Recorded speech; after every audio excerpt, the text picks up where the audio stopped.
যে দেখো গরম পড়তে না পড়তেই গাছের তলায় বিড়াল চলে এসছে। আর পশু পাখিরা একটু গাছের তলায় ঠান্ডা পেলেই ওখানে শুয়ে পড়ে। আর এই যে এখানে দেখো মাটিগুলো কীরকম শক্ত হয়ে গেছে, গাছের গোড়ার মাটিগুলো অনেক দিন মানে খুঁড়ে দেওয়া হয় না। Hello everyone, welcome back to my channel Rajnandini blog চ্যানেলে তোমাদের সকলকে জানাচ্ছি অনেক অনেক স্বাগত আর অনেক অনেক ভালোবাসা। আশা করছি সবাই খুব ভালো আছো, সুস্থ আছো, আমিও ভালো আছি। আর এই যে পাতা ঝরার দিন চলে এসছে, আর যে পাতাগুলো শুকিয়ে গেছে। আর একটু গাছে জল দেওয়া হয় না, 2-3 দিন ধরে জল দেওয়া হয় না, তো তাই একটু গাছে জল দেবো। আর এখানে মাটিটা একটুখানি খুঁড়ে দিলাম। আর এই শুকনো পাতাগুলো মানে যে পাতাগুলো হলুদ হয়ে গেছে সেগুলো একটু ফেলে দিলাম আর কি।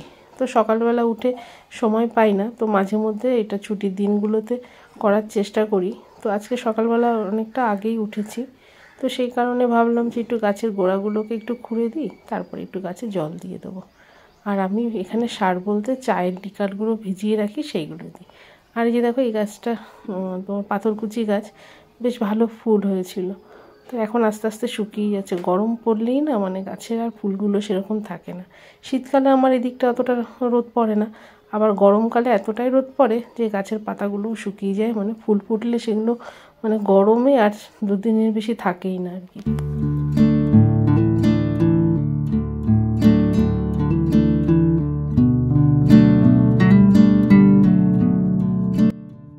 আর এখানে দেখো গাছের গোড়াগুলো একটু খুঁড়ে দিলাম, আর এই যে হাত লেগে এই পাথরকুচি গাছের ফুলটা একটু ভেঙেই গেল। আর এত নরম হয় এগুলো। আর এই যে আমি লিকার চাগুলো রেখে দিয়েছি, চা করার পর যে পাতাগুলো থাকে সেইগুলো একটু ভিজিয়ে রেখেছিলাম জলে, তো সকালবেলা এগুলো গাছে দিয়ে দিচ্ছি।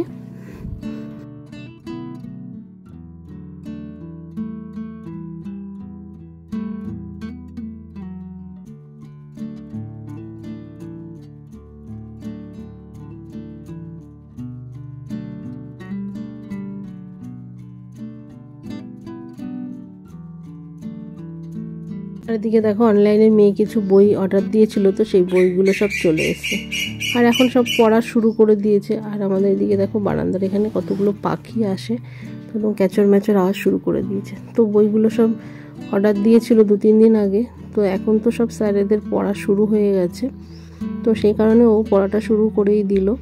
কারণ এখন তো আর সে আগের মতন না যে রেজাল্ট বেরোবে তারপরে পড়া শুরু করবে। তো যারা যারা মানে ইচ্ছা আর কি পড়া শুরু করা, তো অনেকেই শুরু করে দিয়েছে, বলতে গেলে বেশিরভাগ সবাই পড়াটা শুরু করে দিয়েছে। আর আজকে সকালবেলা আমি ব্রেকফাস্টে করব হলো তোমার পায়েস আর মুড়ি। তো পায়েসটা মা পাঠিয়েছে, আর সকালবেলায় পায়েস মুড়ি দিয়ে সকালে টিফিন হয়ে গেল। আর দুপুরে সেরকম রান্নাবান্না নেই, তো সেই জন্য সেটা শেয়ার করলাম না। তো কারণ তোমাদের দাদাভাই দুপুরে যেদিন খায় না সেদিনকে আমি অতটা সেরকমভাবে কিছু রান্নাবান্না করি না।